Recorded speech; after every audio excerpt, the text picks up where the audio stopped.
What hood is this?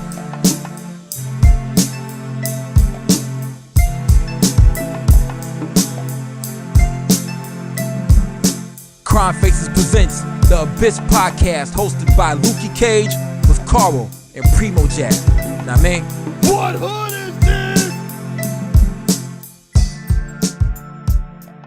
everybody, welcome to the Abyss Podcast, episode 23. 23. Yeah, because we had 23, Yep. yo. We got the usual suspects right here. We got Carl right there. Peace. Boom, boom, boom. We got Primo Jab with the Ralphie Reese joint shirt on there. New Ralph Reese Dark Unit. Yeah, Dark Unit, yo. I know some people don't like Dark Unit. I like Dark Unit. Shout out to Vinny Vendetta. You know what I'm saying? Word. Boom, boom, boom, boom, boom.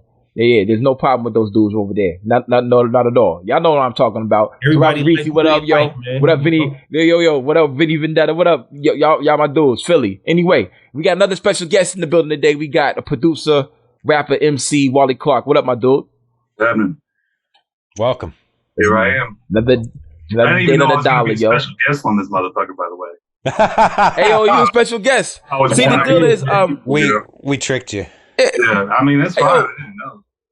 Yeah, but the deal is this right here. Like, I put the kite out there, and you said yeah, so I reached out. You know what I'm Yeah, saying? absolutely. Especially someone who has who's in the culture. You know what I'm saying? I know you got a record with Tough Kong, correct?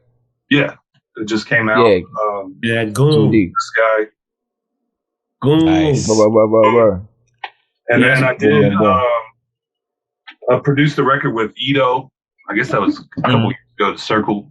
And then, pressed that up myself, but then did like a little side distribution deal with Tough Kong. And then that's how I got connected with them. And then I went on my honeymoon in Italy and then met up with them and dinner with them and shit. And just kind of built a relationship. Dope. That's Yeah. what's up, yo. That's dope. Where you from? That's You from dope, Knoxville, right? Not from Nashville. Nashville, my bad. Yeah, Nashville. Born and Okay. raised. I live in Denver now, though. Oh, straight up? Yeah. Okay. And then I was We- down in Atlanta for a little while. Yeah. Nice. How long you been in Atlanta, man? 'Cause that's where I stay. I'm here in Atlanta. Yeah, that's You know what I'm saying. I was only down there for a year. It seemed like forever because I was running fucking wild during the time. It was 2000. It was just the whole year of 2006. So January to January 2006. And- Was you messing with them Lee Harvey Oswald dudes? Who? Lee Harvey Oswald. Yeah. You heard of those guys? Nah. Yellow Boy. That was after that. Then that was after like right 2006. after that. No, Right I after was you down left, there, yeah. I went down there, study journalism, and so I went down there to try to. I was planning on writing for hip hop magazines and everything. Then print died, like wow. right there. Yeah. And so, Real shit. I met up with this DJ, Tommy Hill, and we were selling mixtapes. And it was back when mixtapes were popping off. We were making and selling 10,000 CDs a month, like in 100 stores. Wow. throughout Atlanta. It was like right at the end of like the Meech era, so there was like a shitload of money. Yeah. And so like we would just press it. I mean, we weren't even doing like real exclusive shit, you know. It was just like the hot shit of the day, you know. And then Gangsta Grills and stuff like that. yeah, well, and that's actually what happened. The reason why I went home is that fucking drama got popped. Yeah. I bought, That happened like a year or years ago, around this month sometime too, right? yeah, then exactly. It was in January 2007. They Yeah. got raided. Mhm. Yeah. We fucking went. We went to Home Depot. We got industrial strength like scissors. We cut notches into fucking 20,000 CDs so they couldn't see what was on those bitches. And then I fled and went home because they just like the feds Wow. raided his shit, and we just fucking like pieced out on the whole thing. But it was Damn. a really fun time. Yeah. I imagine so. There was a lot of money out there. The mixtapes was like going crazy. Like they raided a couple of my favorite spots. Yeah. Like a backdoor alley, like the Hollywood video. They had the porno. They got the curtain back there. They had rooms like that full of mixtapes. I'm like, yo, for real? Word. And it was a crazy time because like the dude that I was like doing it with, he's just like a consummate hustler, but like his whole motto of like living would be like he would just spend all the money, and that was the reason for him to get up and hustle some more. More money. And because we had all the CDs on consignment, basically I was like the goon that would just go in there and like whenever we needed money, we just drive around town and go fucking like get the money from people. But had to, they'd always be trying to duck and everything. So you just have to kind of like sit around and fucking intimidate them until they came up off it. And then we just go blow all the fucking money again. You were selling a CD off consignment? Yeah. So like, hey, yeah. So it was just like all these like little barbershops and shit. And so, we'd come up there and just be like, look and see how many CDs were gone and be like, come up off it. And then we'd go to the club and fucking take lukewarm shots of Patron all night and fucking wild out. Yeah. There was times like, then what was popping? Go ahead. What? Go ahead. I was just saying. I was just saying what. There was times when like all the bars like inside of the perimeter is shut down, but you could go outside of it to like after hours spots. Yeah. And I didn't have a credit card or anything back then, so like it was literally just cash in hand. And there was a time we went out there and he fucking spent all of our money. We ended up sleeping in the woods behind a bank. I stuffed my fucking jacket full of pine needles and made a pillow. What? So just because we were just like way the fuck out, like halfway to Stone Mountain or some shit at some place, and then like ended up like scrambling up some money to get a bus into town and shit. It was like probably at the atrium, huh? Yeah. I have no fucking. Nah, it was like Decatur. Yeah, it wasn't even. I don't even know, man. It's been so long now I can't even remember. But it was like he's like a Mexican dude, so like he had like this. He had a way of like collecting friends. So like I was like the white dude, and then he had like two players from the Falcons that we'd hang out with. And then like this Indian dude, and then so we would hit up like the Latin spot, and then the white spot, and then the black spot, and everything. So like this was like some weird Latin after hours place that I don't fucking know, but it was wild. We probably spent like fucking $1,200 just buying shots and shit, and then went all the way broke. Nice. But it was that's not responsible friend right there whatsoever, yo. But you know what? That story is one of the most Atlanta story I ever heard in my life, yo. Yeah. That's the most Atlanta story I ever. Yeah. You spend all the money, you gotta sleep outside. You know what I'm saying? But then you said you had 12 stacks. I'm like, yo, that is flagrant disrespectful to your pocket. That is wild. That is wild. And I think that was a Friday, so we ended up going. Oh yeah. What do you think? I thought you said 1,200, not 12 stacks. Nah, 1,200. My bad. It was 1,200, but okay. Yes, okay, I thought you said 12 stacks. That was I'm like, yo. Don't put that type of delinquency in his life. Nah. Hey, yo, some of the Mexicans on Beautiful Highway be spending money, man. You think them motherfuckers they son. I seen so much crazy shit going on Beautiful Highway, son. I'm like, yo, these motherfuckers after hours on Beaufort Highway. That's my hangout. Did they print the money up themselves? I ain't going over there no more, bro. Nah, the Beaufort Highway, man. Fuck that. I'm staying away from there. Atlanta's still a wonderful place, yo. They got the best tacos, though. Oh, they do. Well, they got the best Mexican food. Yeah, they do. Shout out, so, boom, everybody. I didn't see that. Peace to the sun, moon, and stars. Man, woman, the child, all that, yo. Go over there to the Patreon page and subscribe to the Patreon page, the Crimefaces Abyss podcast. Know what I mean? You get exclusive content, extra videos, content from me and Caro, and some other things. If you subscribe to our different levels, you get free stuff. Know what I mean? Every month you get free stuff, like a mug, a sticker, a hoodie, some ill shit. Know what I mean? Shout out to Crime Apple for this right here. But yeah, go over there and subscribe to the Patreon. Y'all get some exclusive content, like a video I did about Tochi. Know what I mean? I called him Tucci. but his name is Tochi. But boom, I thank y'all for all watching this podcast, watching it, tuning in everywhere. Go subscribe to the Patreon, know what I mean? Boom, boom, boom, boom, boom. Get more exclusive content from me, Carl, and Primo Jab, know what I mean? Boom, peace and love. Back to the podcast. Anyway, boom. Everybody knows why they here. You know what I'm saying? Word. It's been a weird time these last 4 or 5 months with one of my favorite rappers of all time. You know what I'm saying? Talib Kweli. Yep. I think he's a good brother. Well, I don't know. Well, yeah, I think he's a good brother. You know what I'm saying? But his antics, his antics sometimes, I believe, cause more harm than good.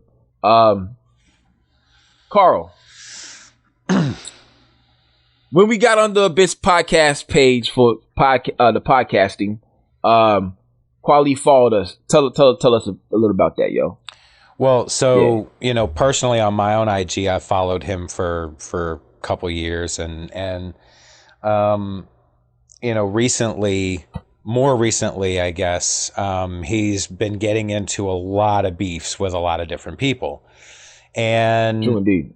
I don't generally comment on social media, just because to me it's kind of pointless. 9 times out of 10, you're not arguing with a person that's actually real. They're some made up person, some bot, or just somebody that's a troll that's got some burner account or something. And, what's it really doing? But every once in a while, if I find something funny to say, I'll throw a comment in. And he ended up liking it. And, he was kind of going in on somebody for being racist. And 9 times out of 10, when he's feuding with somebody, it's because of that. I know he had his little beef with Kanye for a little bit, but because of that podcast that Kanye did. But most of the time, it's dealing with racism. And I'll tell you personally, I believe people can do whatever the fuck they want with their page. It's your social media. And when somebody comes into your social media page and they want to interact with you, good or bad, you get what you get. And I'm totally fine with that. I have seen where fans of his will be completely turned off because they make some sort of observation that 6 times out of 10 isn't necessarily race involved. It's just a comment about the situation. And he'll instantly go to white supremacist and racist, and he'll go in pretty hard at them. Pause. Real shit. It'd be ridiculous, yo. I would say that in that aspect, you can really alienate people that have loved your work for a long time. And there again, totally his right to do so. He can handle his page however he wants. But I also worry that kind of negativity, when you're involved in it all the time, has an effect on you psychologically. And I mean, it's constantly on his page. And when you look at those comment threads, and one comment will have 200 replies to it, and he's involved in all of those. And you can see the timeline from when it first pointed to 13 or 18 hours later, he's still throwing in jabs. Still on there. And it's like, that can't be healthy. Like it's got to be affecting you in some way. Like, how you have time for that though? Like, Jesus Christ of Nazareth. Like, check it out, boom. Check it out. Wally Clark, Primo Jab, boom. Okay, check it out. I say something. Say I'm white or of a Latino descent, and I say something he don't like. His slide kick in the corner in Street Fighter is racist, white supremacist. It don't even gotta be nothing. Nigga, don't even gotta be nothing racist. He'll slide kick you in the corner till the match is over. And the match is over only when you be like, "Oh, I'm stopping. I ain't gonna talk no more." That's like kicking the corner or Latin. I've seen him do you can be black too. Everybody. Everybody. Yeah, that shit is wild, yo. Where I know you blocked him, Wally. You blocked Kweli. Yeah, I mean, I went on there last night and I started like looking at shit, and I saw. I mean, I got the gist of what the fuck's going on. I don't really care enough about him to really get caught up in that shit, but I've been. This is just something that happens on social media and shit that I've been roped into, like racist stuff, like in just really silly ways. I'm trying to think. There was even, like I said something about somebody was going off about Elvis one time. And, you know, people let it go off on Elvis. And saying that, you know, he married Priscilla when she was 15 or whatever, you know. And he didn't actually do that. He married her when she was like 22 years old. They met each other and whatever, it doesn't even really matter. But I made the mistake of saying, like, he actually married her when she was 22. And somehow that got flipped into me like being racist. I did. I couldn't even comprehend what was going on.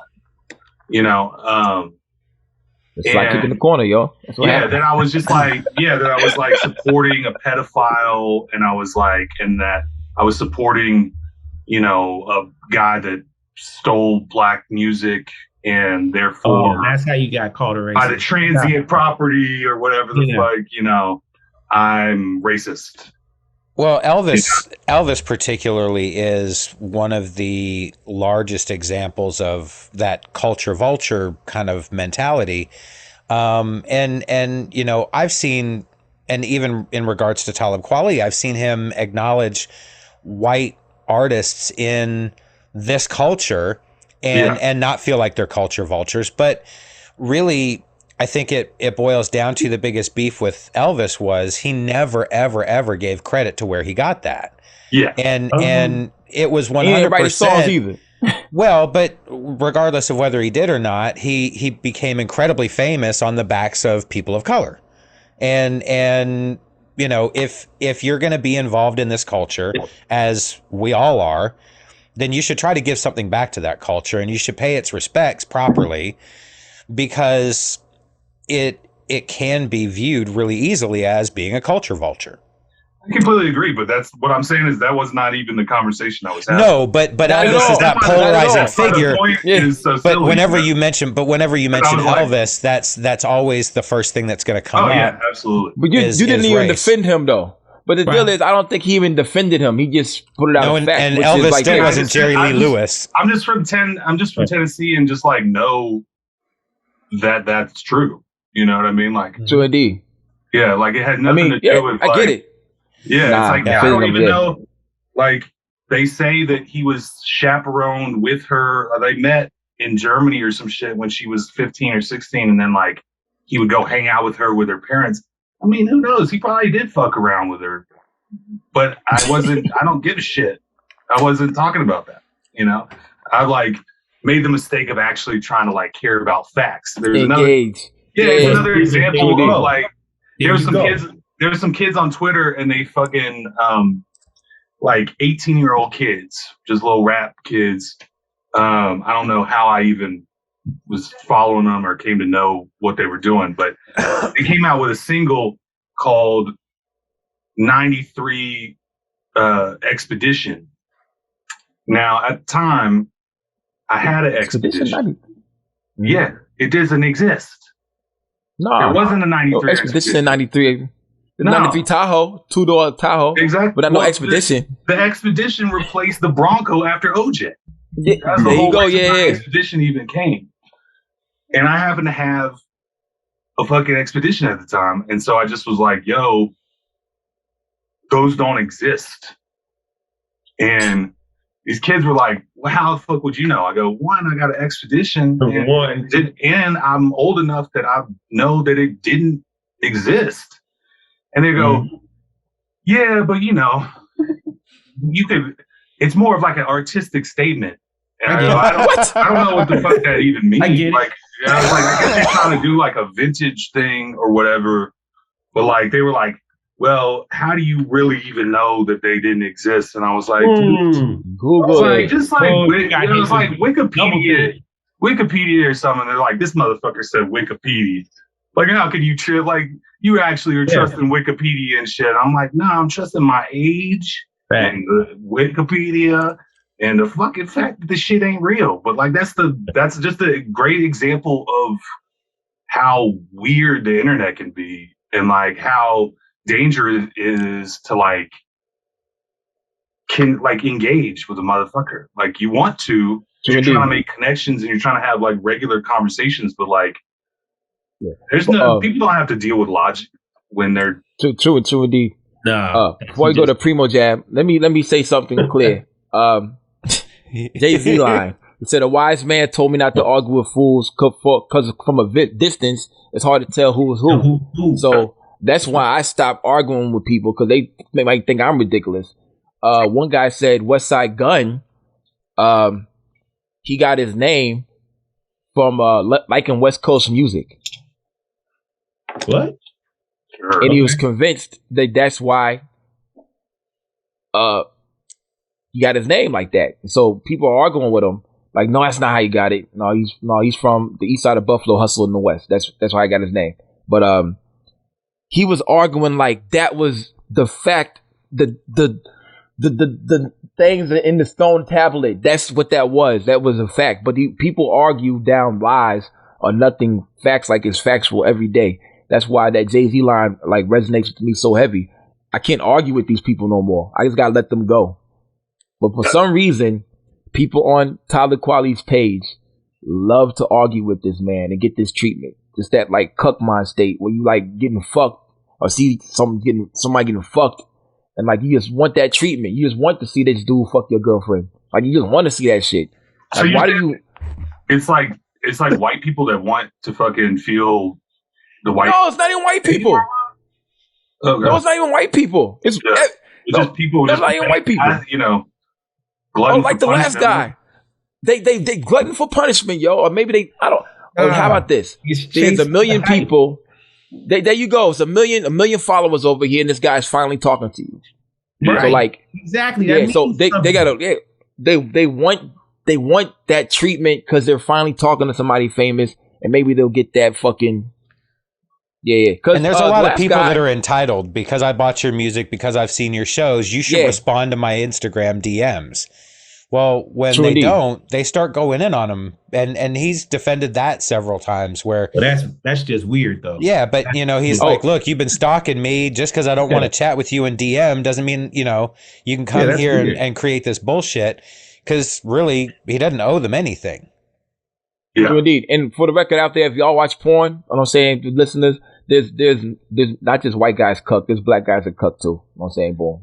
It's all over the place. I'm a porn connoisseur. Yeah. Just I had to tell people out there. What up, everybody? What up, Mav? What up, Festa? What up, all y'all? Big up to y'all. Black guys cuck, white guys cuck. Everybody cucks, but I don't cuck. Huh. Yeah. Why would you shout them out for that? That seems inappropriate. Mav is never going to be a little upset.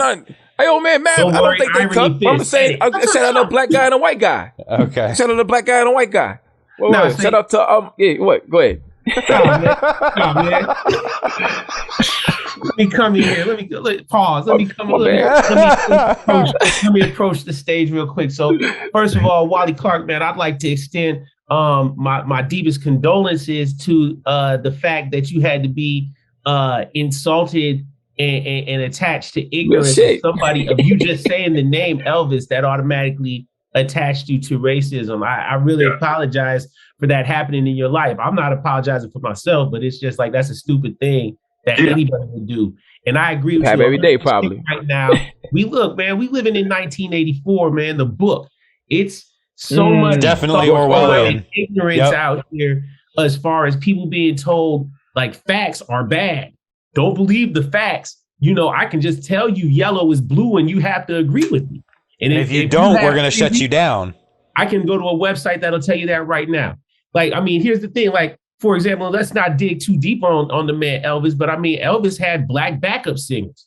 Elvis had a studio where he put up a lot of black people to perform and stuff. I happen to know these things because I've been around some Elvis people in my musical lifetime, right? So I know these things about him. So I'm not going to go on here and talk about, he's not a racist. I don't think he's a racist. I think he was just a white dude living in that era. You know what I mean? I don't think he was one way or the other, but I don't think he did any harm to anybody. As far as him and his style being derived from people, I think he's even admitted that before he passed away. He's definitely done a lot of stuff. I just don't think that's a part of the larger narrative that's out there. The facts that are out there, they don't exist because that doesn't really fit the stories that come out.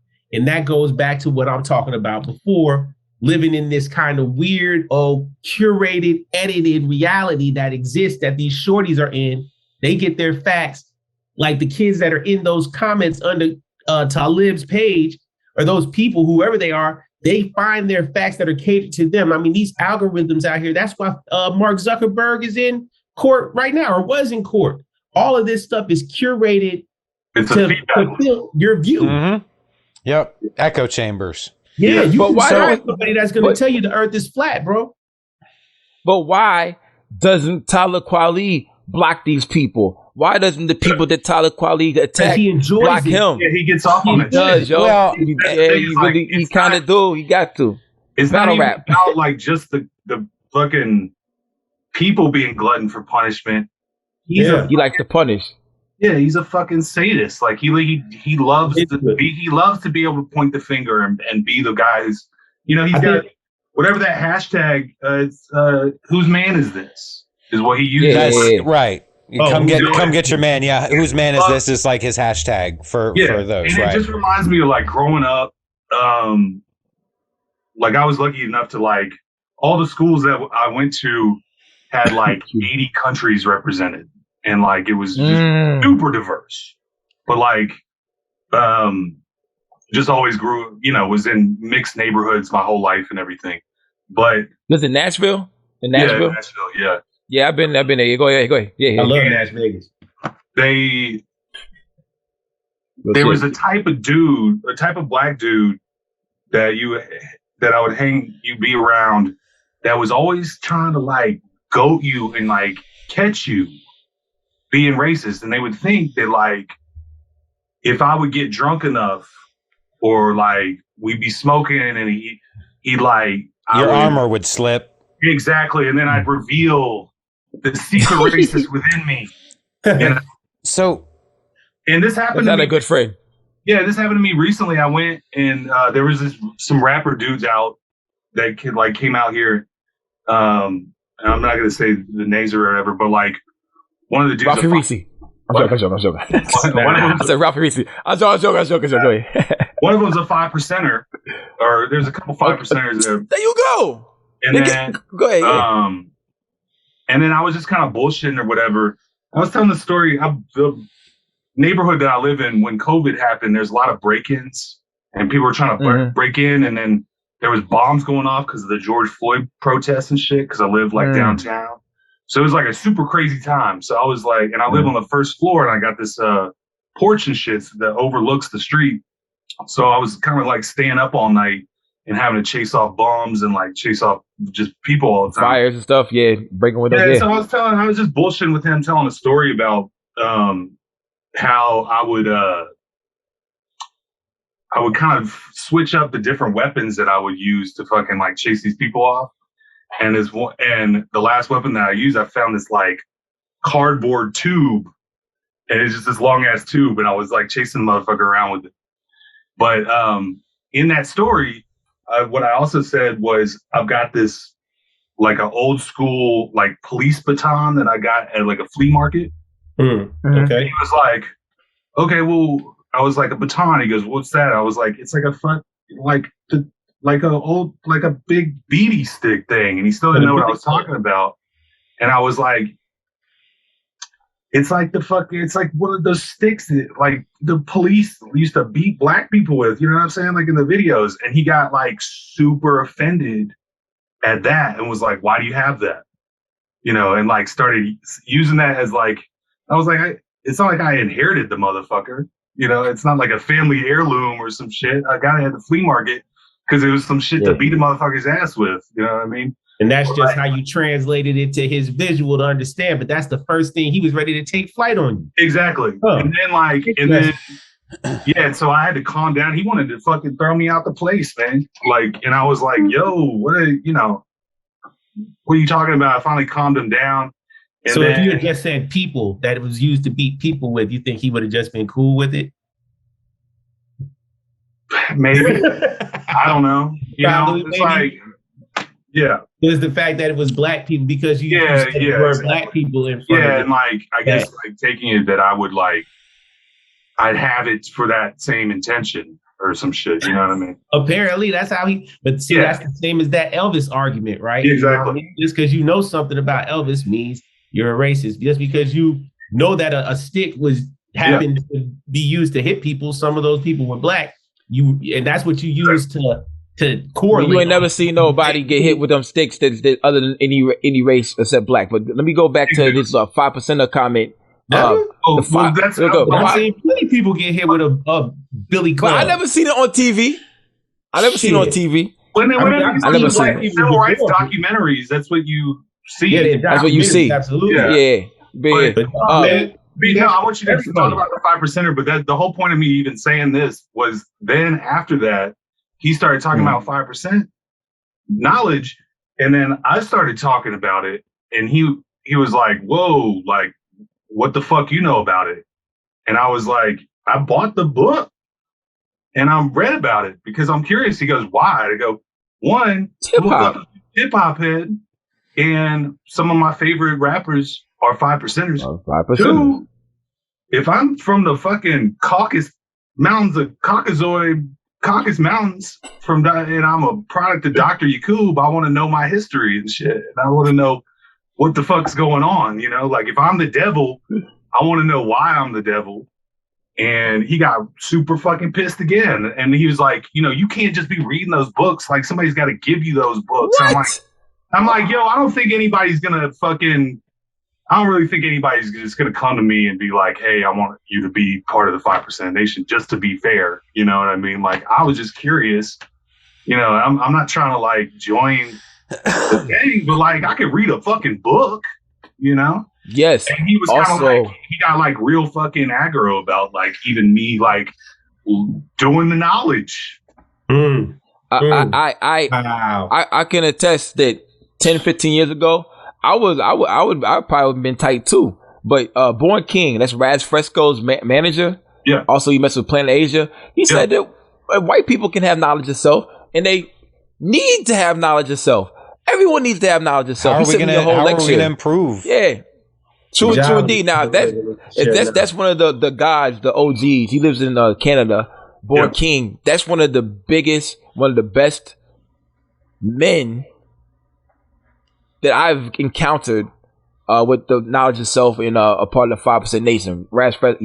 That's Raz Fresco's manager. Great guy. If he says that, then everybody else don't matter. Really, real shit. And he sent me a lecture on that shit as well. So, yeah, I'm glad you read those books, bro. Honestly, Nas have made me read them shits. The book, what's the Wu-Tang book? The Wu-Tang Manual.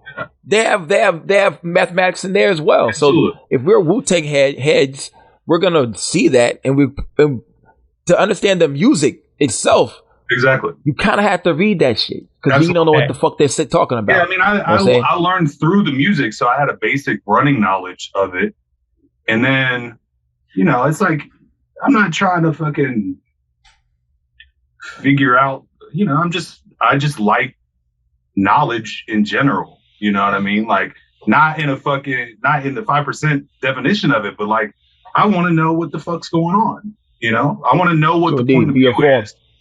And like, while I don't consider myself to be, you know, a white devil, I don't really, you know, I get why people would think that shit and whatever, you know, but like, I want to know, at least have some sort of understanding about what the ideas are, you know what I mean? Well, and we all go ahead, Carl. Well, you know, I've always said that I was a person that's always been racially sensitive, and I was fortunate enough that although my grandparents and stuff were very bigoted, my parents did a much better job of trying to raise us to be open-minded and all that kind of stuff. But throughout my life, it doesn't mean I haven't been tone deaf or I haven't been insensitive or I haven't done and said things that, knowing now what I know, I should never have said. But, you know, part of the problem I have with, you know, dudes that want to automatically look for whether you're a racist white dude or they're waiting for that armor to fall, or on the other side of it, you know, white people that you know, are doing and saying insensitive things, when we attack and start automatically going to, you're a white supremacist, you're this, or, you know, you're whatever the stereotype or any of those kind of things, we're all going by our own cultural biases and what we've learned, right? There was a dude that wrote a book. I can't remember the name of the book, but his name is Daryl Davis, and he's an African-American drummer. He used to play bars all over the place. Yeah. And over the KKK and stuff, right? Yeah. Over the course of his career, he had met a number of people that were involved with the Klan. Yeah. And they would start out really simply. You know, he'd be playing some kind of Klan authorized bar, and he would get off stage, and one of the guys would approach him and go, oh, no, I think he was a piano player. Drummer or piano player, one of the two. I've definitely heard of this because I know one of the dudes came up to him and said, I've never heard anybody play like that since Jerry Lee Lewis. And he's like, well, you know where Jerry Lee Lewis got it from? And he's like, well, he invented it. No, he didn't. He actually got that from black culture. No, there's no way. You're full of shit, blah, blah, blah. And he would start talking with these dudes and find out that they're Klan members and that they've had this very sheltered life, and they were told these things, and that's just what they believed. But after having open conversations with them, they would develop friendships. Well, next time you're in town, let me know if you're playing here, those kind of things, right? And then it became after the gig, hey man, you know, why don't you come back to my place? I want you to meet my family. And then it would be, come to my house real quick. And he would stop by their house while he was in town, and they would give him their robes. And they'd be like, he'd go, well, you know, why are you giving me this? And they're like, because I can't go there anymore. I see the bullshit now that, you know, what it is. And I don't believe any of that anymore. You know, how can I go there and be a part of this group that I no longer associate with? And this happened numerous times, like Grand Masters and fucking Dragons or whatever they fucking call themselves. Like, you know, but it was all through open dialogue. It was all just him being a normal person in a normal situation, and somebody, you know, being willing enough to want to change and want to be different. Mm-hmm. So, you know, we all do and say a lot of shit. We find fucked up shit funny. You know, all that shit happens. When we automatically just close the door on somebody, we're losing opportunities to be better people or to help people. And I don't want to get into why Talib Kweli gets so involved with all the comments and all that, because I don't know what his mindset is. He could very easily, through all of his experience of, you know, what happened to him overseas, being attacked by actual Nazis, you know, like growing up in the time that, you know, we all kind of grew up in, where, you know, things were a lot different in the 70s, got a little bit better in the 80s, kind of got fucked up again in the 90s, a little better in the 2000s, fucked up again. It's been this kind of cycle throughout his life. He just might feel that he has to. He might feel that he has a calling to get involved with this. And if that's the case, more power to him. I question whether it's as effective as it could be, but there again, that's always going to be just my opinion. I think his argument would be is that it's very effective. Just what he does, he feels like he does it because it proves his points, right? Like he tries to run these arguments because he feels like these arguments can't be exhausted. He's bringing up these, you know, these points sometimes, and then just like Wally Clark, because he brings up a certain point or something, he gets dragged down into a hole. And this is me countering. And I don't like, there are the moments when he starts lashing out saying something is racist or something is bigoted. 6 times out of 10, I'm going to say 6 times out of 10, I don't think it's a knee-jerk response of him just saying, oh, no, that's bigoted, or no, you're being mean, or that's racist, because I don't think that's his go-to attack. Like, especially like in this last, 6-8 months, he's been getting drugged for going like against this young black girl, I guess. They got into an argument, right? And be careful of sensationalized media, though. A lot of those stories weren't necessarily true, or they had a really skewed angle when they came out. And that's been Talib's response to a lot of that, is where you getting these lies from, you know.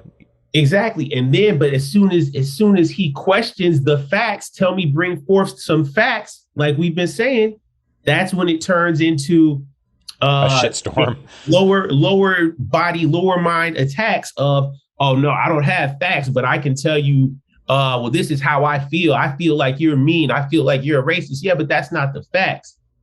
What are the facts to match this up? Specifically, like the argument I think that he had on Twitter just recently, the one we're talking about, is he said something about tell me a rapper who's married to a black woman. And so one Twitter person came up and named a list of like 80 rappers that are all married to black women. Like these people are all married to black women, you know, just to prove your point. And then, you know, so he didn't say anything after that. But then all of a sudden, somebody comes out of left field and says something like, well, see, this proves that rappers are colorists because apparently all the rappers this person named, their wives are fairer skinned, which I don't think is light skin, these cases. I don't think it's true at all. But anyway, you know what I mean? I don't think that's true. But so that became that argument, and Talib Kweli is like, no, I think you bugging. And then it became all of a sudden it turned into this assault on this woman for having this opinion. And she started saying, oh, well, no, you're racist, you're colorist. And then apparently Talib has like burner accounts like KD, and they started attacking this girl and calling her out and putting all her information online and everything. Too much time on his hands. Jesus. Yeah, just because he decided to put his time into being on the internet, man. Yeah. That's too much energy, man. He didn't even say nothing. And here's why his account got, I don't know if you know, Wally, I don't know if you know why the account got, his Twitter got deactivated. He took a screenshot of a number. He took a screenshot and they had a phone number on there. So Twitter said that went against the terms. Yeah, you can't. So that's why the account. Okay. He could have but I think this argument would have still been going on 75 days later. Yeah. That didn't happen, yo. That shit is crazy. That's OD. You're grown up, bro. Why you on there so tough, man? Like I don't know, yo. I don't know. Like and me either. I miss so many messages. I think I miss out on money from not going on messages and stuff like that. But it's like, I don't have to. Philly de Castro, what's his name on that page? Kweli. Yeah, Chili de Castro, I think it was. Chili de Castro. I hit him up and I said, don't argue with fools. And he came to my page and left me like 8 comments. So why are you saying stupid stuff on my page? I'm like, what? I said, you got it, bro. You got it. So I'm gonna block you. I said, cool. Somebody that block gets me off on that internet talk shit. Yeah, he loves that. That's like the whole. I'm gonna send you 8 messages. I'm like, bro, I don't even know you. You live in like fucking Iowa or somewhere, man. I don't. Like, but when does the block button? When does the block button not? Okay, all those girls who will watch your story and say, "Want to see my pussy? Want to see my first blowjob video?" No, those accounts. Bots. I block them. Instantly. Why wouldn't you block someone? Remedy. Why doesn't Remedy block Kweli? Yeah. He wants the publicity. He likes this treatment because he talked about defending himself from not being a racist, and then he said my album's coming out. Bro, what? That's you just read. I rest your case, sir. I mean, you just explained it. He's using those views. Mm-hmm. That's publicity, but I wouldn't do that. I don't want that. I don't want that publicity. I don't want that. I don't want that. I don't want that. I don't want the attention. That's why I said it's the cuck mind state. You want that punishment right there. You want, Word. But also, Talib does make it pretty easy because he tags them in every post and every comment. Constantly. He's constantly trying to bring them back into the conversation. Oh, well, see, yeah, because he's getting off. Is that a big Obi strip in the back that Wally Clark got? Oh, speaking of Obi strips, real quick, Unruly Lion. I figured I'd leave my Obi strip on my cigar for Obi strip on the cigar. Yeah, he made a comment to me the other day. What? Shout out to Hey, yo, Wally Clark, is that an Obi strip you got back there? Oh yeah, it's these scarves that I made, man. That's dope. Oh shit! Yeah, it was a fucking bust. It sucked. I spent months on this, and yeah, bro. Oh shit! Oh no! Whatever. I'll figure it out. It is. Oh my god! But yeah, it's a fucking.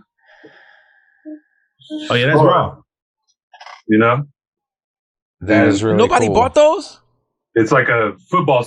You know. Like yeah. You know? The soccer, soccer, football, yeah. Yeah, I came up with this goddamn idea and thought it was genius. It's pretty dope. Yeah, and then spent a bunch of months getting it made and everything. midnight hour, right before I dropped it, because I dropped it with this album. I did a preview post of it, and somebody said, "Oh, that's dope," or "Oh, those are dope. It looks exactly like the ones that Dope dropped not that long ago." Oh, and I had no fucking idea. And then Dope made a comment like, "Oh, this looks familiar," and I was like, "Fuck, I'm not biting." I didn't know. Yeah, I didn't know. I didn't know that Dope did happens, it. though. I had searched it on Google and shit, and it like didn't come up. So it was like during the time that mine was being made, they dropped it, but it was like a little, like, you know, only a 50-piece drop or some shit. I've never even seen anybody with it actually, but like it's still like completely deflated the fucking damn, that sucks. whole idea. You know, it's just that's what happens with like creative shit, man. But that's why you got to be on the ball. Like once you come up with something, you gotta fucking like try to get it out as soon as possible. You know what I mean? Yeah. That's insane, man. These motherfuckers came out really nice, and they're like super good quality and everything. But I'll cop one from you. Yeah, you got more? You got more? Yeah, I got you. Whoa. This you selling it with the I'll do whatever, man. Shit. Oh, yeah, man. Whoa. Package those together, man. I'll cop both. Absolutely. Yeah, I did it with this this other album called Banned from All Bars that I did with Pharma Beats. He did Street Farm Streets. Yeah. You know? Yep. Mm-hmm. Yeah, and he's in London, so I was like, yo, let's do some like soccer hooligan type of merch was the idea, you know what I mean? Yeah. That's dope, yo. It was an unfortunate thing that like, because I was trying to do the thing too where like limited and then charge more, you know how my comment. I was like $100 for the scarf and the CD and shit. I sold like fucking 5 of them bitches. And then fucking between my legs, cut the bitch in half, you know, hey, what's up, you know. Give me some money. That's what's up, man. I got fucking. I feel you, man. I did that. That whole thing is a whole weird system. It's like you want motherfuckers to cop this shit. Like I want people to have my music, but then like the people that want to cop it, they want it to be fucking so like they want you to make like 20 copies of the thing, and you can't even really do that. You know, like if you press shit up. Like you had, like basically it starts at like 200 before you can even like start getting price. Yeah, down. Buying. Yeah. Mm-hmm. Like, so it's all whatever. There's only one website that I realized you can really get away with that shit, and I don't even know if they do it no more. Kunaki, you buy 5 at a time, and it was $1 a CD. Oh yeah. You know what I'm saying? But but it was. I mean, it was the old school jewel case. You can do it, but it's like, you know, it costs. You know, a certain amount to get the good shit. Like just the process of making a record, you know, it's like you got to get the fucking lathe, which is like the copy that they smoosh the vinyl into. Like the press thing that they actually press it, you know, and then the artwork and everything. So like even to make one, it costs hundreds of dollars, you know, but then like true indeed. Whatever, but I was talking about CDs. My bad. CDs like Kunaki. That's it. Yeah. But CDs is much different. No one's pressing up 5 vinyls for you. Yeah. Well, that's it. I'm pissed because I actually did this Kickstarter. There's this shit called Phono Cut that I did a Kickstarter of, and the at-home like vinyl cutting machine. And I did the Kickstarter and everything, but that was like, but then COVID hit. And so like it fucked their whole system up. I was supposed to get it by like December 2020, but what it would allow you to do, like you could fucking plug your phone up to this bitch and just play and it would cut whatever you want. Oh, wow. So I was going to start, I mean. That's dope. Yeah, I'm not trying to fucking like put it out in there so somebody else does this bitch, but I was gonna like kind of take the Too Short route and fucking do one-on-one like, yo, I'll fucking shout you out on the record, you know, like tell me the song, tell me your favorite Wally Clark songs. I put them all on a compilation and then like make it special. Personalize it for you. Yeah. Oh, absolutely. Wow. Yeah. And unfortunately there's still like, COVID just fucked that whole thing up. So eventually I hope to get that because that'd be real fucking dope to be able to do, you know? Mm-hmm. True indeed. That's a good idea, yo. Yeah. It's a real solid idea, yo. Yeah. Cool. But back to the matters at hand, though. Do you think that? Oh, yeah. Do you think that Talib Kweli is more good than harm? Is he going to the bathroom? Yes, I do. I think in the he over there macking. In the long run, I think he's doing more good than harm. Absolutely, by making people uncomfortable and having these conversations, man. I mean, that's the only way we gonna actually move forward. We can't be like, I guess, the elders were and just acting like racism went away or ignore it. You know what I mean? I think it's good that this generation is having dialogue about it, and I think it's necessary that there are certain people there who are willing and able to start the conversation. I mean, I don't think Talib Kweli by any means is like is the fact master, but I don't think he ever comes into the conversation really trying to prove a certain fact other than the point that people still be on bullshit, and then humanity proves the point itself in his comments. Mm-hmm. So indeed. I think some people just want excitement in their life. They bored too. And some people just want to watch the world burn. Yeah, we got a special guest on the show right now. You got her. Uh-oh. You okay? Oh, she's gonna grab the mic, yo. She on the mic. Yeah. Hey, how you feel about Talib Kweli? Man. What? Not a reflection, eternal fan. You want to smile? Yeah. So, but I would personally say that, I think racism happens for a lot of different reasons. Racism happens intentionally to hurt. Racism happens accidentally through ignorance. But I think all of it is hurtful. All of it is harmful. And anytime you can bring a spotlight to what people are doing and how it affects people, I think that's important. I do wish that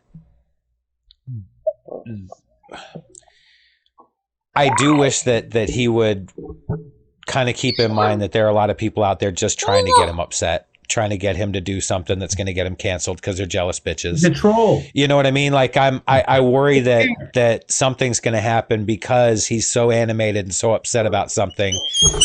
Someone's going to trap him into ruining his career or something like that.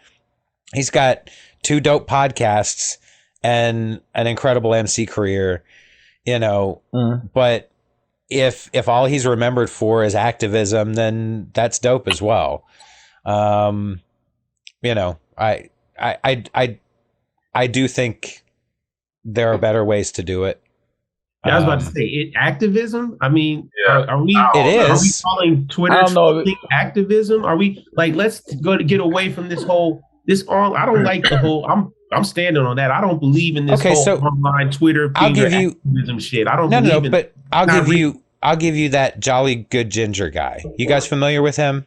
No. Yeah. He's Talib. It's Talib's boy. Well, now he is, because Talib started commenting on a lot of Talib stuff. Not Michael. See that dude with the beard? Yes, he's got a red beard like I do. When I was scrolling last night, I saw. So, real kind of a quick overview. His dad was incredibly racist. The last 4 years of his dad's life, he had no contact with his dad. He had learned somewhere along the way that all the things he was taught was bullshit, and that people aren't different. We're all people. And he has dedicated his life to being an online activist, so to speak. But he goes to rallies whenever police brutality happens and there's a memorial for somebody. He's there and he speaks and tries to raise money. He's but he does most of his stuff through social media. So I totally feel like Instagram, Twitter, you can totally use those for activism. You can use them for good. The problem is it gets whitewashed sometimes in all of the bullshit that's around it. But you know, I definitely think what Talib Kweli is intending to do is to fight for injustice. I just, like I said, sometimes I think he's but he's I don't think he's in the street though. Too into it. Yeah. I think that he's just, but he's also, I think that there's a difference between like activism and fighting for injustice and like just kind of actively trying to poke people and like pull the rug out and like, oh, it can seem like bullying, definitely. You know what I mean? Like the whole thing of him like constantly trying to like goad people into something and like exposing them as the racist. I don't know how effective that is for like racists in general. You know, like if you are racist, like somebody like exposing you and pointing the finger, I don't think that's, you know, like just in a argumentative, like if you're arguing with somebody, you know, say you're arguing with your woman or something, and like it's like me and my wife have been beefing. She fucking moved out, but she was like, "You need to do this. You know, this is what's wrong with you. You need to get your shit together." I'm like, "Why are you talking to me like that?" And she's like, "Cause you need to, you know, it's a slap in the face for you, so you'll fucking change." And I'm like, "That's not how you get somebody." You make somebody change. You make somebody defensive, and then they don't want it. Exactly. I'm like, yeah. She's like, and then we're fucking on the brink of divorce, and then I'm talking to her, and she's like, "Well, you were being mean to me, and then I thought that if I was just mean to you, then that would like wake you up and you would do it." And I'm like, that's just not how you know, like human interaction, that's not how you get somebody to do what you want, you know? And so like, I think that by him constantly trying to like say, you know, see, here's what you are, you know, that's not really going to help somebody change. Like what I've been in a couple different situations in my life where I've actually really helped somebody that was racist. And most of it is because it's just fucking, it's a white dude who started selling drugs and got robbed by black dudes and then became racist. It's like a common thing that I've seen. They got jumped and they're bitter about it, and then they're like, and then it turns into like a racist thing. Well, there was an old, you know, a guy that, an associate of mine, and he was kind of saying that he was saying racist shit to me, and I just said, yo, I don't like that shit. Like, please don't talk that way around me. And just by me doing that kind of like made him take a step back. And then he came to me years later and he just said, you know, that really stuck with me. And he goes, and now like my son's best friend's black. And then I adopted him and he lives with us. And like, I realized that like, I was just like being mad and shit, you know, and I didn't even fucking remember saying it, but it wasn't a confrontational thing. When you just let him know how it made you feel. I was just like, yo, like, I don't fuck with that. Like, shit, you can't be saying that stuff around me. Like, it makes me uncomfortable, and I don't want you to do it. And that was just more effective, I think, than if I were to say like, yo, you're a fucking racist, dude. Like, you know, that shit ain't cool. And like, try to like chastise him and make him feel bad about it. It was just more like, you know, there's people that aren't like that and don't want to be around that type of talk and energy. You know what I mean? So indeed, I agree, 100%. Okay, so I gotta double back. All right, where instead of talking in these generalities, like, what are the specific incidents where we feel like Talib Kweli has doubled back or doubled down and thrown somebody out into some sort of trap? Say, to finally prove that, okay, you are racist. Are we talking about the Michael Rappaport thing? Are we talking about a specific incident that he had online? Like, or this is just his normal MO when he gets in any chat he's going to try to say something and then say, aha, I tricked you. You're a racist. I don't think it's ever been like that. I just think when people go against him in any fashion. Okay, that's his reaction. That's his sidekick in the corner. Whether it's his point of view that if anybody's being negative to him, they're automatically must be racist, or whether he just uses it because it's a really good gut punch that you really can't recover from easily. But like I've seen the argument that starts this is something that could be misviewed. Wait. Okay, and he defends himself. Or he makes a statement like, "Yo, you shouldn't say that. That's racist." So you want a specific. You want a specific. I'm going to give you one. That's what I'm saying. Yeah. Okay. There was a beef with the whole Remedy Wu thing, right? And he's going back and forth. One of his fans came on, was not responding to any of the other comments, left their own reply. I love your music, but every time I come here, you seem to be beefing with somebody. That was the comment. Okay. I love your music. But every time I come here, you seem to be beefing with somebody. Harmless reply. Okay, I like his response. The first response in there was her name tagged, arrows pointed to it, and then in capital letters, white supremacist alert. What?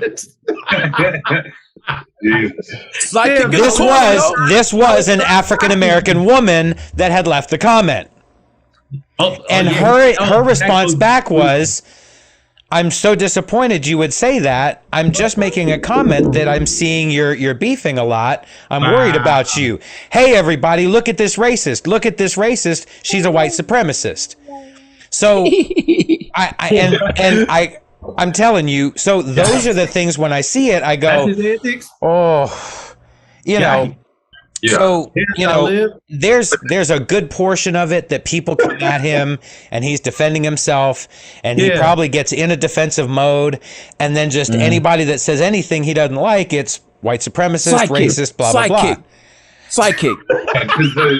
I mean, sometimes that A button is just, you know, it's just too easy to hit, you know. There are plenty of times where he starts going in and that person does start being racist. Oh, and yes, absolutely. Like I think even in then he's like, aha, I got you. When I was looking last night, there was one that I wrote down where, and it was about that Remedy shit, and he said, you know, they responded something, and then what he did was he went in and like went into their old shit and found like memes that he had shared that had the N-word in the meme. Yeah, exactly. I hate saying the N-word, but you know, just because it sounds corny. But I wish that there was a other phrase. Hey, but yes. Check it out. We're gonna have him on the show, but he declined. He said he didn't decline. That guy, he was gonna come on the show. He said he was out of town for 3 days. Yeah. That guy. That's even an interesting point that I was curious about. Like, is it racist to share a meme? Repost a meme? To share a meme that says the N-word in it. That's not that is like posted by a black person or something using it in that way, but you're not saying it. No, I know what you're saying. And that doesn't seem how this is funny, but because you are who you are, it's like, hey, you can't laugh at this. This can't be funny to you. But well, and I was curious too. I understand because I saw that whole thing, and I'm like, okay, at what point does it become racist for me if I'm walking down the street listening to music on my cell phone and the song has the N-word?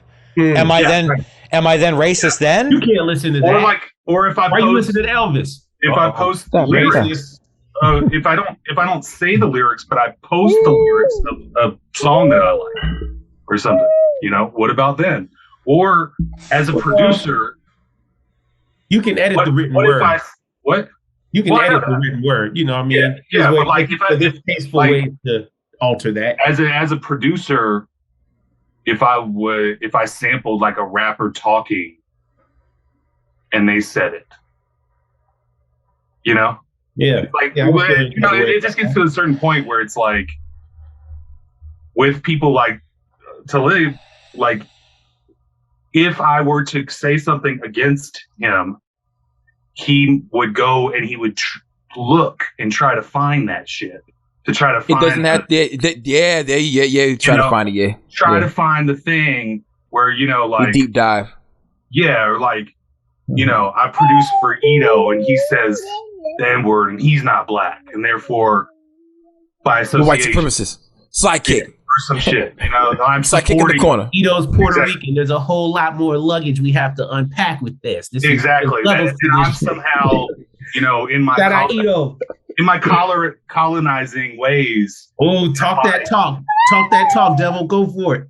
Yeah, exactly. I'm using the Puerto Rican to then press the black man, and all that shit, and it's like, I can't even keep up half the time. But, with that guy that we were talking about that posted those memes, he's not white. I don't think he's white. Oh, really? But, I mean, he's got to be white. What he ended up saying is another response to that was like, some about remedy, but also keep bowing down to your slave master Eminem. Oh wow! Yeah, see, so he just that kid said that. Yeah, because I read a lot of the thread on that. That kid said that. No, Talib said that. Well, I didn't see it. That's a Talib. Nah, he said it to Talib. That's crazy. I'm not sure. Because throughout the comment thread, the overruling thing that I saw from him, I don't know, it might be a different person or something, but because he continued to defend himself that he wasn't a racist. Okay. I saw several posts about, I've taken them down. If anybody sees any more of those, I never really thought of it as racist and blah blah blah. Yeah, and it might have been somebody else, but. But I honestly, I was just trying to catch up to this whole thing because there's so many comments, it's hard to catch them all. Yeah, I might have just put those together or whatever. Yeah. But when somebody says that's a clearly defined racist jab. Oh, absolutely. Yeah, whoever said that is a fucking douchebag. Yeah. In all honesty, I think it was some another account who came in and got in that comment, and they actually were engaging. And so Talib called that guy a racist. Talib called that dude a racist, and since they were conversing, he called both of them a racist. There's been plenty of times where for example, the Flea de Castro guy was talking about stuff. I said, I want to say what I want to say, but I've been getting reported by Instagram, and so Talib told me, no, you've been getting reported by white supremacists. Wrong. Some girl licked some ice cream and put it back in the refrigerator, and I called her a dirty bitch. She was at Kroger or Publix, so Instagram took that off. I remember when that happened. And so then, but these are old posts. But I mean, these are old posts I'm getting reported on saying dirty hoe or you crackhead bitch or some shit like that. I'm calling men bitches and all type of shit. But they're going back on Instagram and taking those comments off. So I wanted to say something stupid about Flea de Castro, but the first thing that Talib thought I was being reported for, because he thought white supremacists were reporting me. No, it's because I'm calling people bitches and hoes and retards. Because you're violating their policies. Yeah, I'm violating. So, but he goes to that. He goes to the slide kick in the corner every time, really, and it gets. Yeah, it gets crazy. That slide kick. Yeah, it gotta be racial. No, but it wasn't. But that made me realize that it might have been a tad bit OD. 9 times out of 10, some of these people are not racist. Now I'm gonna say 6 out of 10. These people aren't racist. They get stupid. Virgil, the off-white dude, he died. And so one guy, I think he had dreadlocks. He had locks. It's a white gentleman. He said that I'm sorry. I said, I hope you don't dislike all white people. I'm sorry you lost your friend. And so Talib called him a racist. And Talib's defense of it was, you can't even allow me to mourn my friend. You have to make it about race right away. Yeah, but he's trying to really, but low key, I think the guy, his pure intention was though. That's an unintentional. That's what they it was call stupid. microaggressions and it's an inadvertent microaggression. But see, if you start digging into all of these little inflections and just nuances of racism and race relations in America, no one can talk to anybody, or even in the world in general. You know what I mean? If you start listening for all of that, if you become so hypersensitive, you're not going to be able to go outside and function in have fun, because something's going to offend you everywhere. And that's what's wrong with these internet warriors in this internet dialogue, this Twitter shit, all that silly shit. 240 characters is bullshit. They so dumb, but they so smart on dumb shit, or they dummies who think they smart. It's whack, man. But you always have to keep in mind. You always have to keep in mind my experiences are drastically different than everybody else's on the planet. Absolutely. Like no one's gone through the things that I've gone through, vice versa. So I don't know how many times a day I've microaggressively used code speak on somebody and not even known it because I'm just not aware and no one's ever said to me, hey, I ain't even thinking about that shit. Yeah. No, but you're not, but there are people that, you know, no matter how you approach them. They know that's a thing they can cop out to, is saying, oh, you offended me, or this is a microaggression. It's like I said, a cheat button, like he's saying. But let's take it even from the most honest of standpoints. Somebody has the experience of having that microaggression put against them on purpose all the time. They then look for it all the time. It's not always somebody that's just, you know, using it as a cheap shot. I get called racist at the grocery store a lot.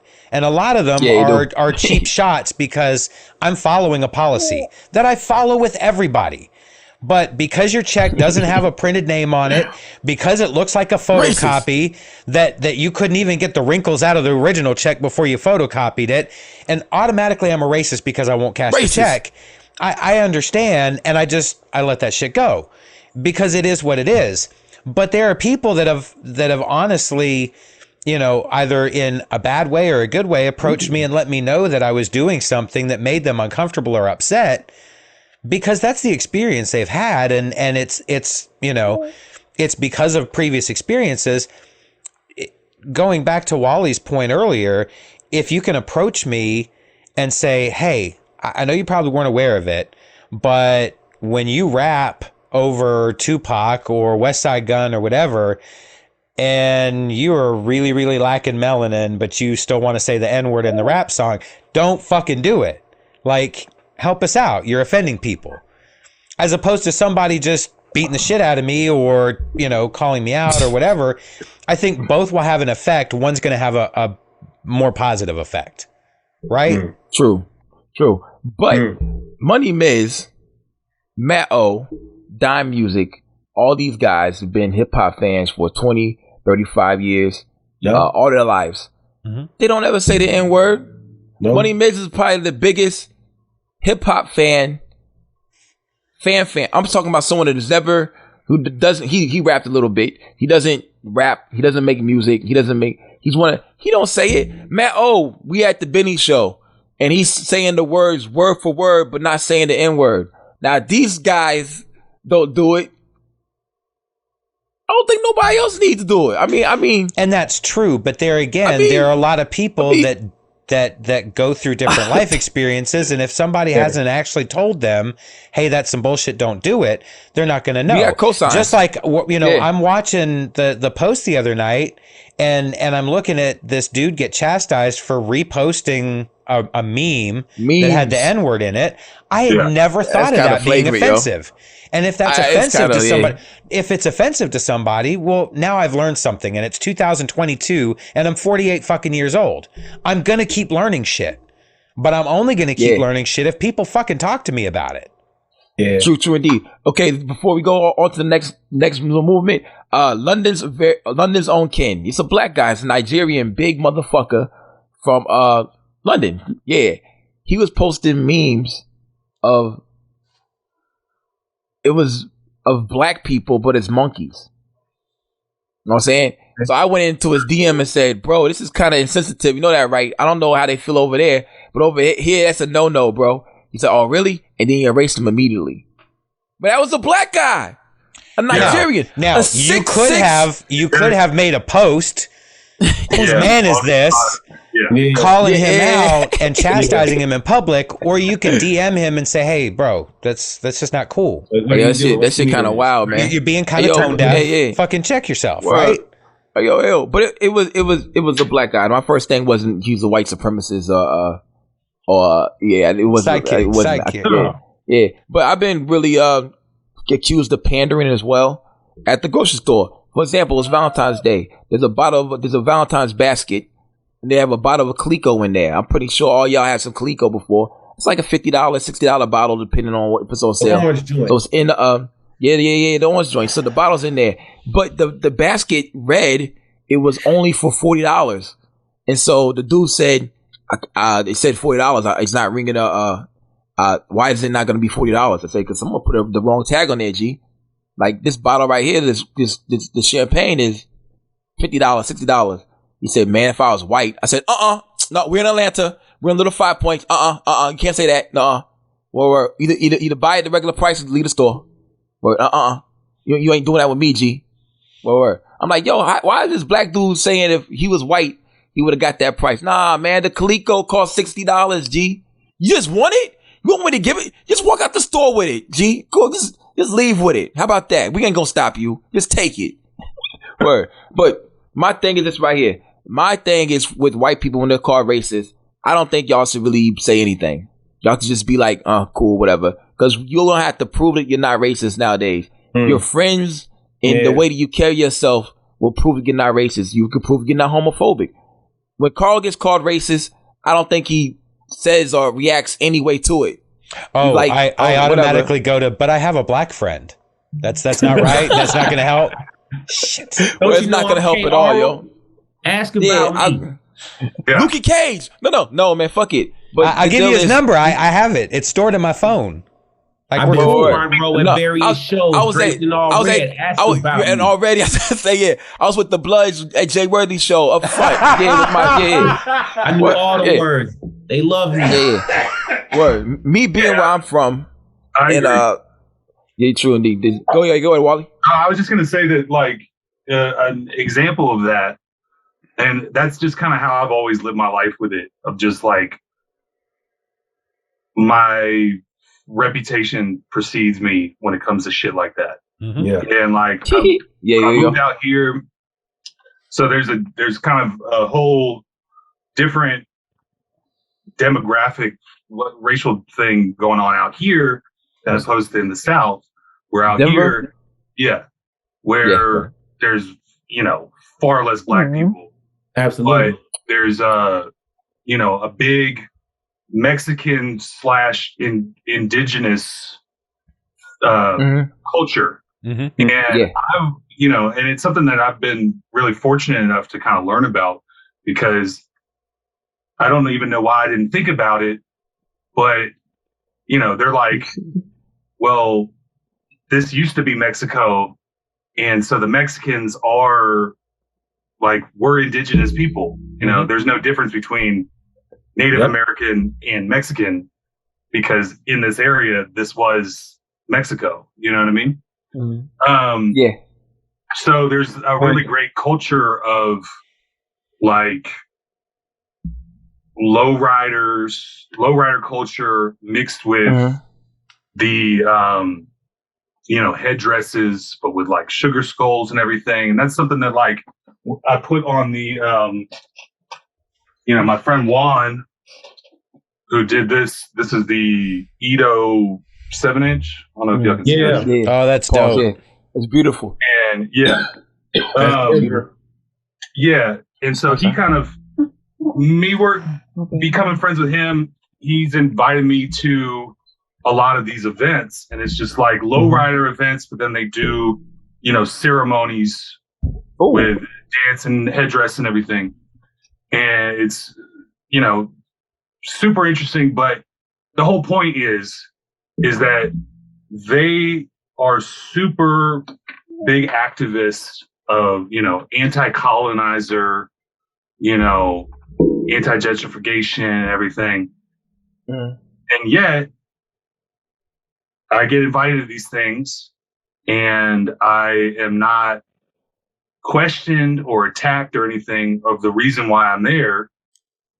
because I'm there, because I got invited. I got the fucking, because I'm not one of those people.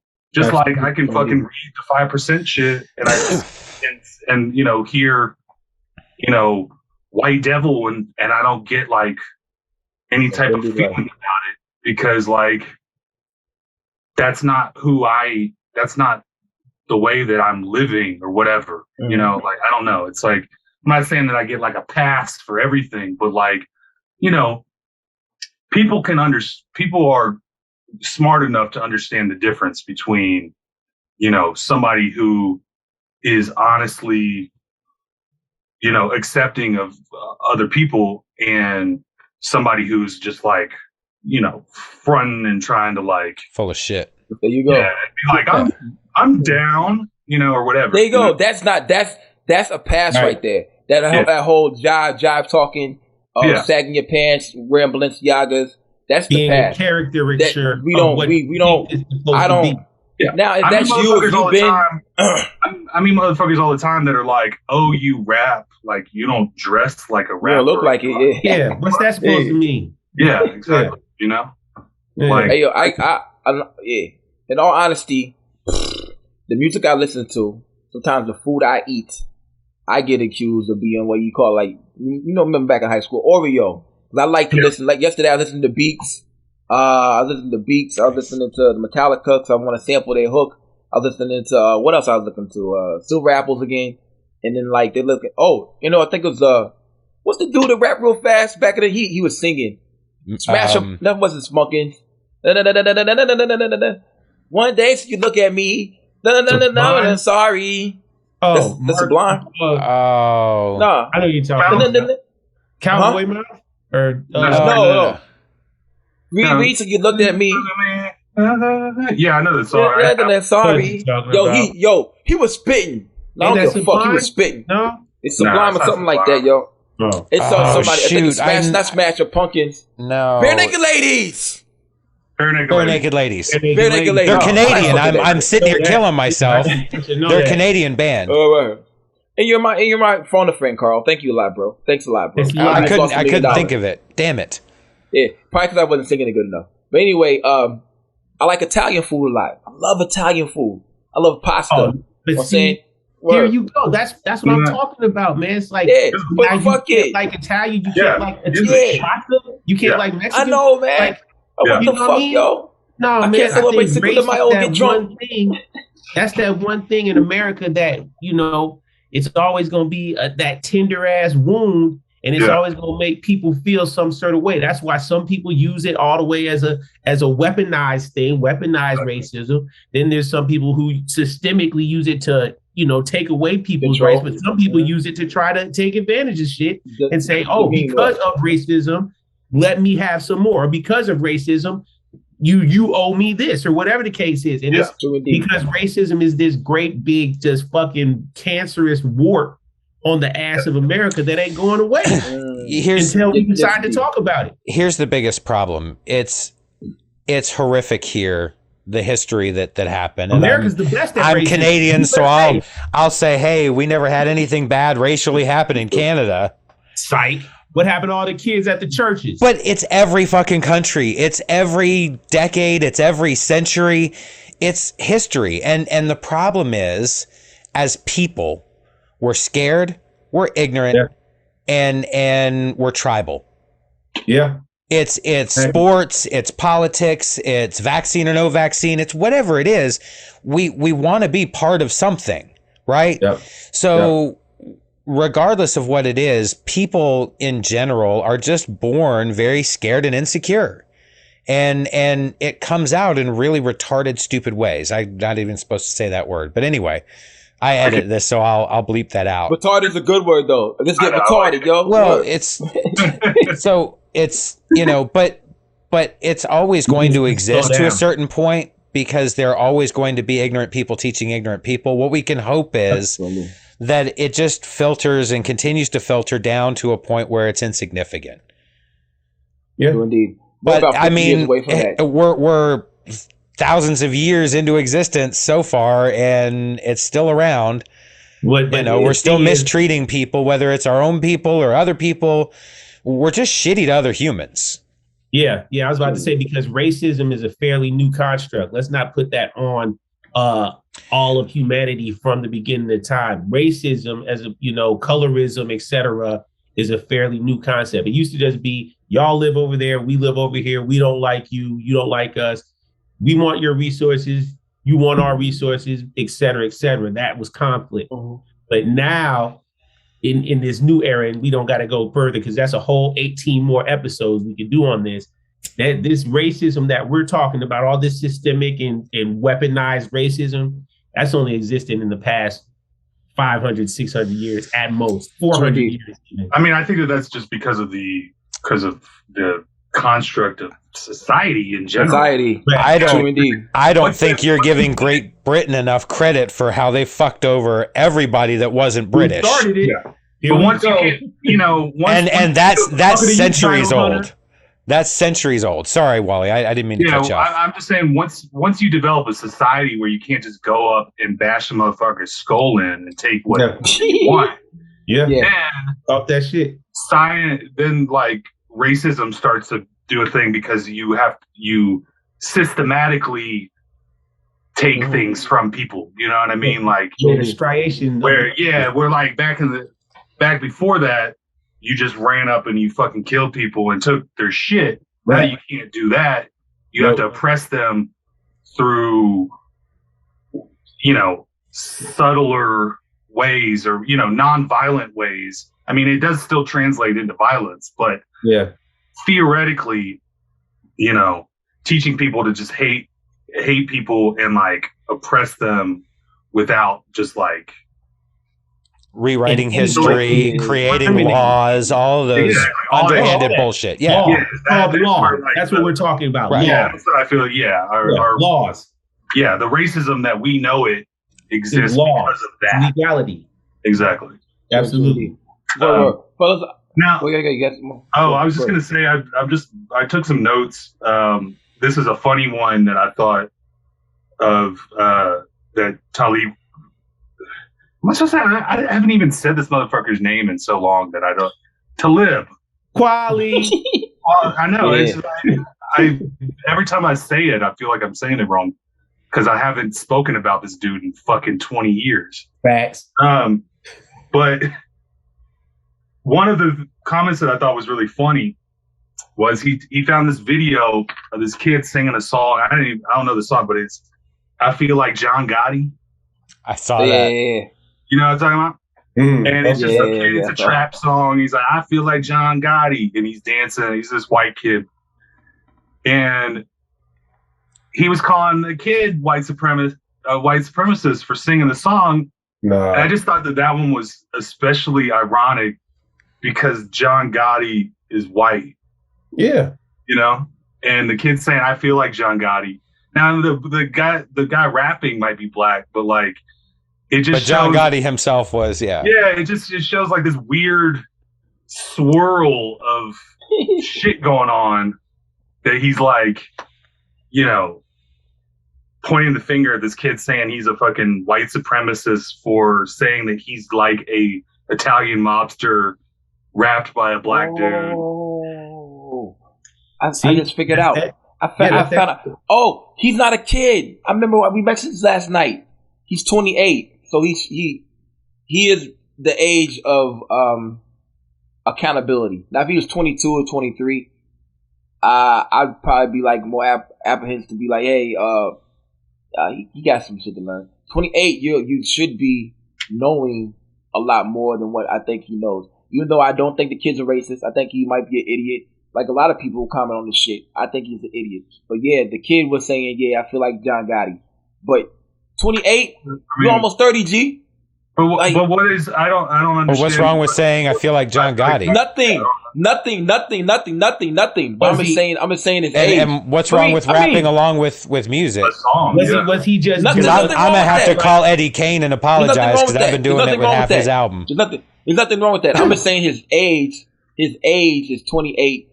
I think that's the time where you need to log off that and not engage with that. But some people like that. We had Talib Kweli, who's 40-something years old. he's engaged with these idiots. Yeah, but everybody's trying to be a social media influencer. Everybody's trying, and get that cheeky comment. Yeah, it was a very TikTok-y looking video. It was just him dancing and shit. I mean, what is the? There's no harm. He was hoping he'd get a couple of followers and maybe some pussy. Yeah, I don't understand. I don't understand the 28 what it even matters because he wasn't. Oh, but now it's. I think the 28 age. Low key. I do not think. Like I said, I don't think the kid's racist.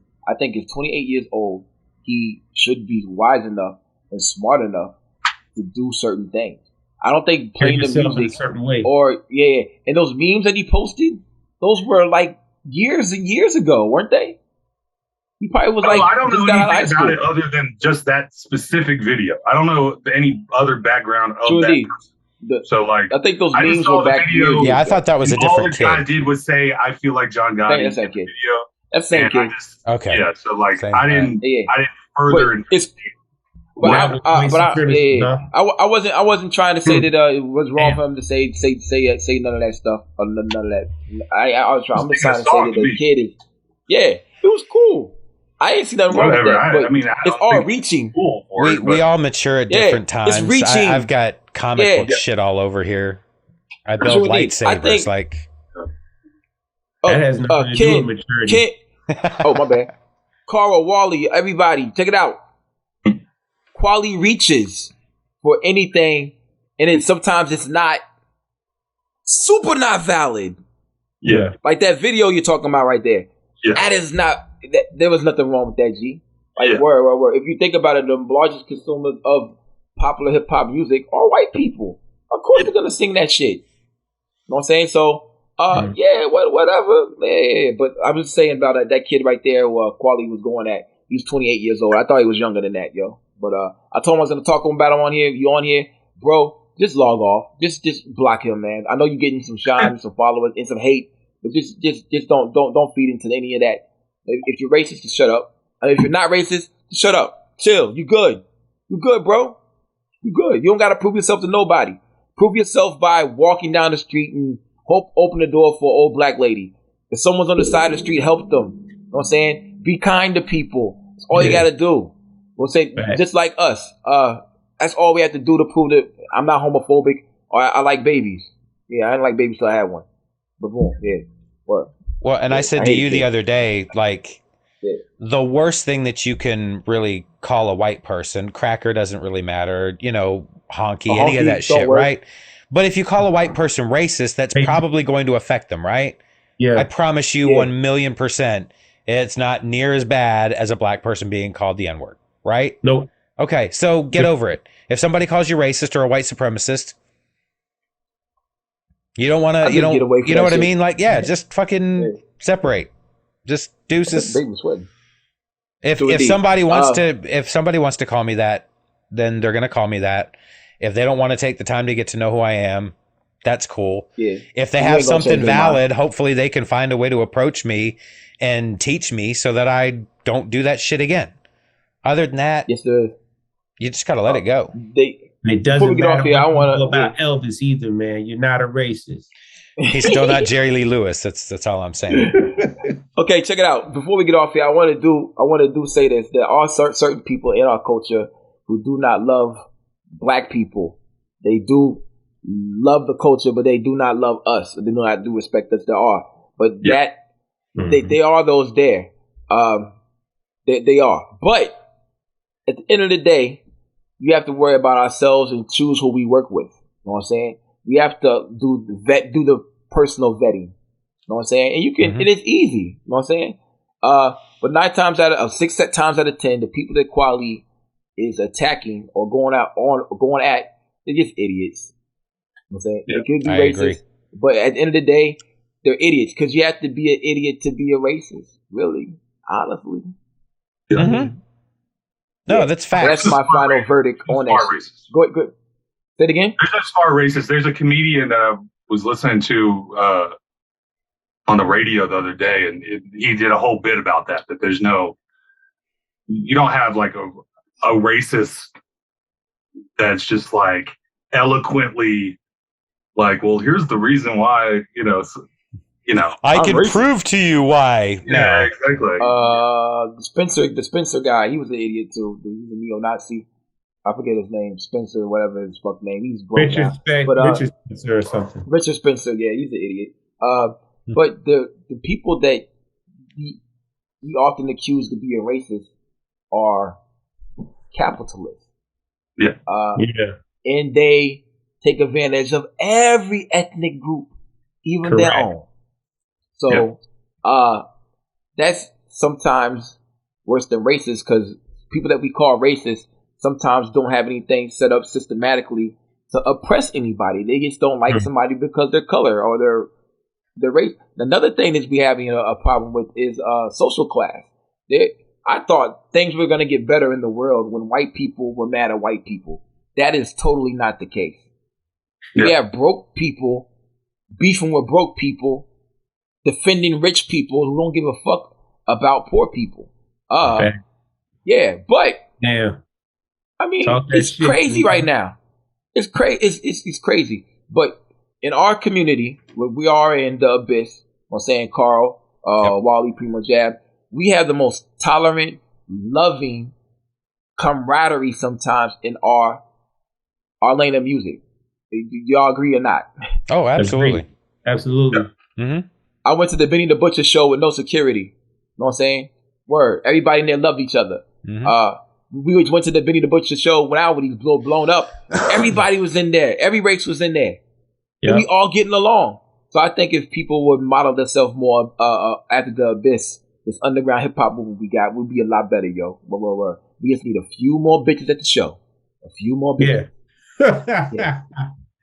I like how you brought that full circle, bro. I had to say bitches because I didn't want to be like women, because I just wanted to be more controversial. Forgive me, all the women. Forgive our 4 women fans that we have out there listening to our podcast each week. Forgive all. Y'all tune in next week too, please. JC, you okay? I said the B word. She sleep. Dang. You are terrible. Okay. Terrible. She sleep. Look. She sleep. Look. Look at her. Subconsciously, she might have heard that. You're gonna wake up and call me a bitch. You're gonna have to call her princess for the next week. I call her princess all the time. Ain't that right?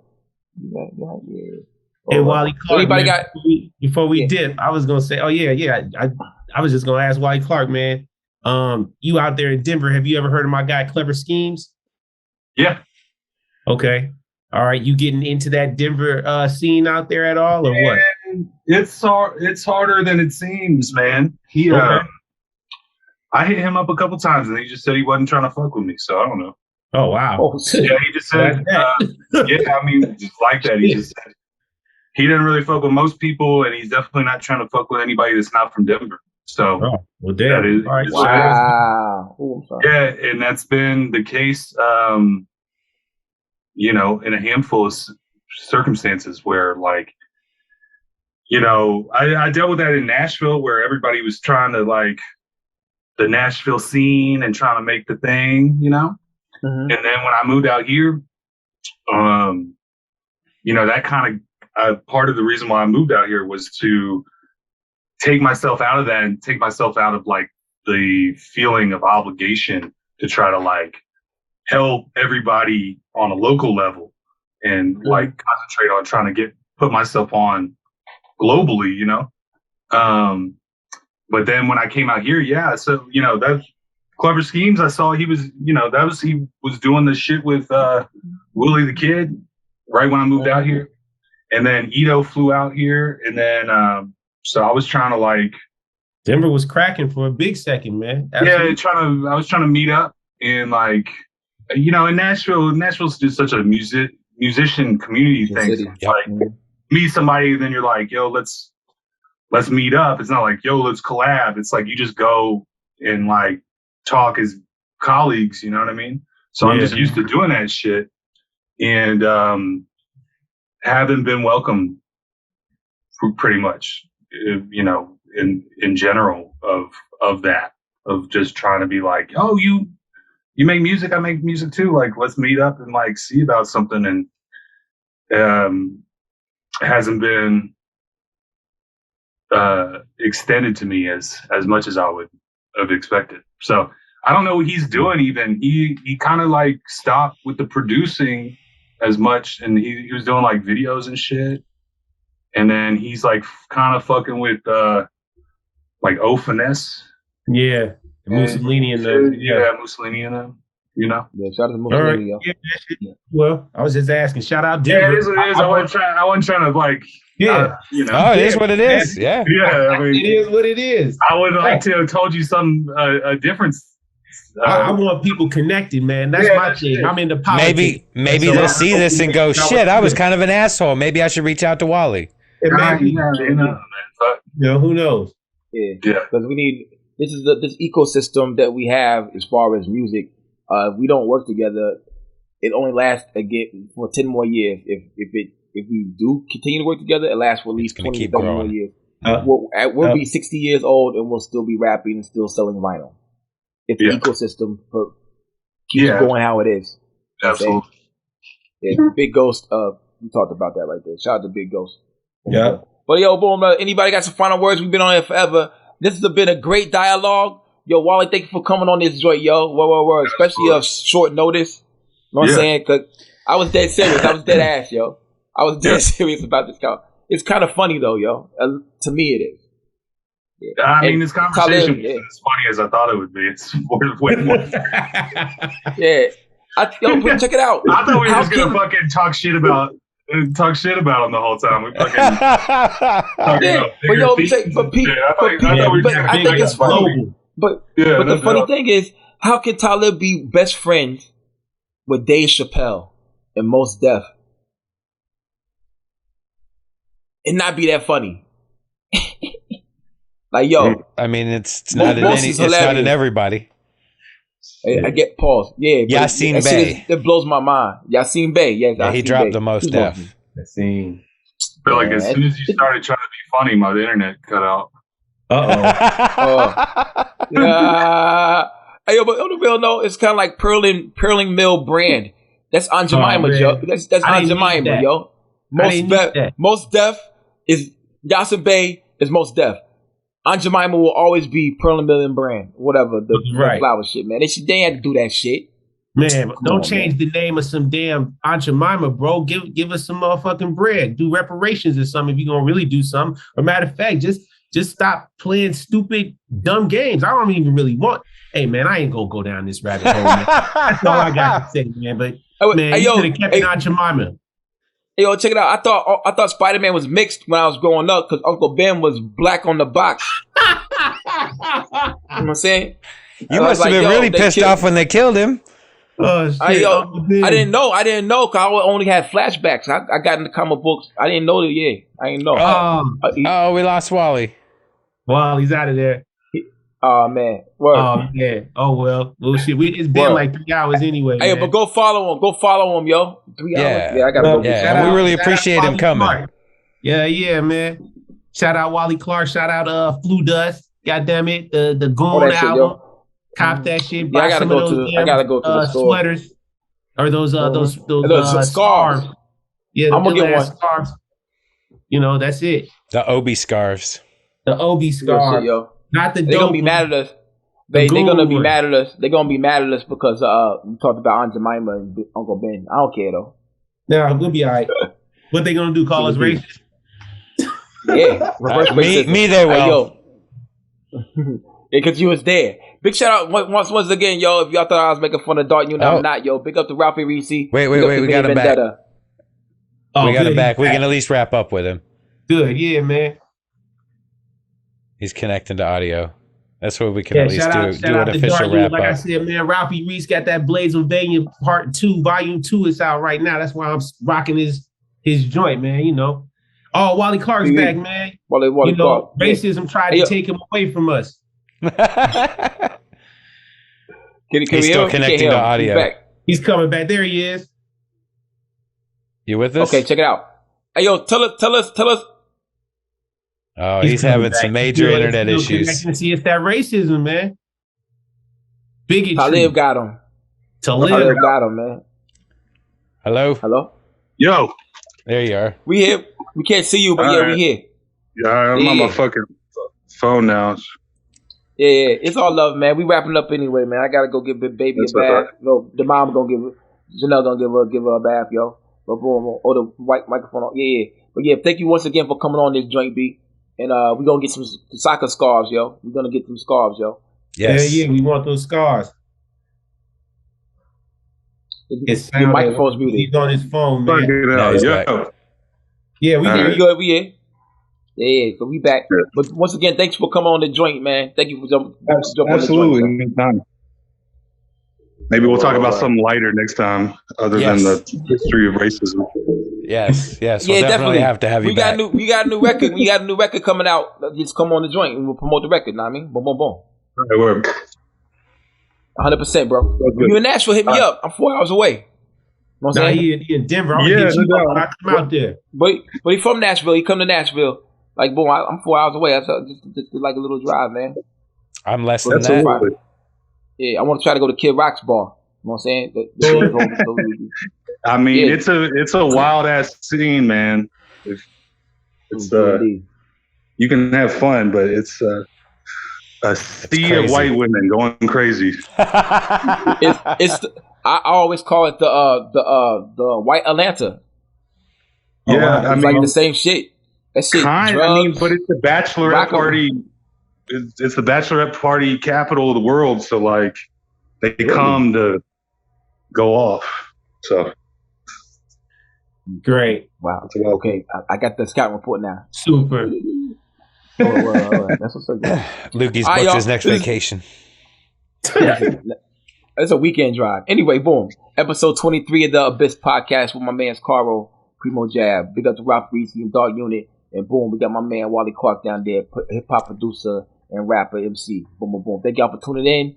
Like, subscribe, share, tell a friend. If you don't, it's not no big deal. Yeah, it is. Fuck you.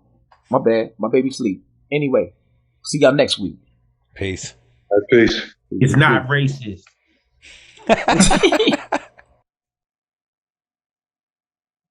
Hey, everybody. Please remember, go to our Patreon. There's going to be a ton of extra content.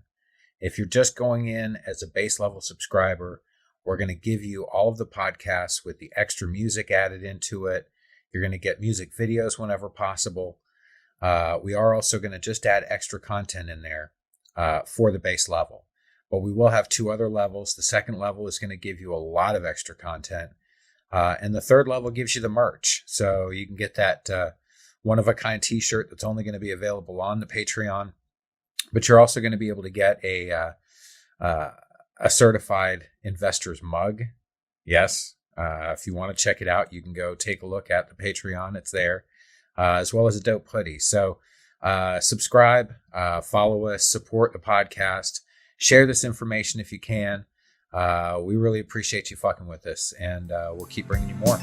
Peace.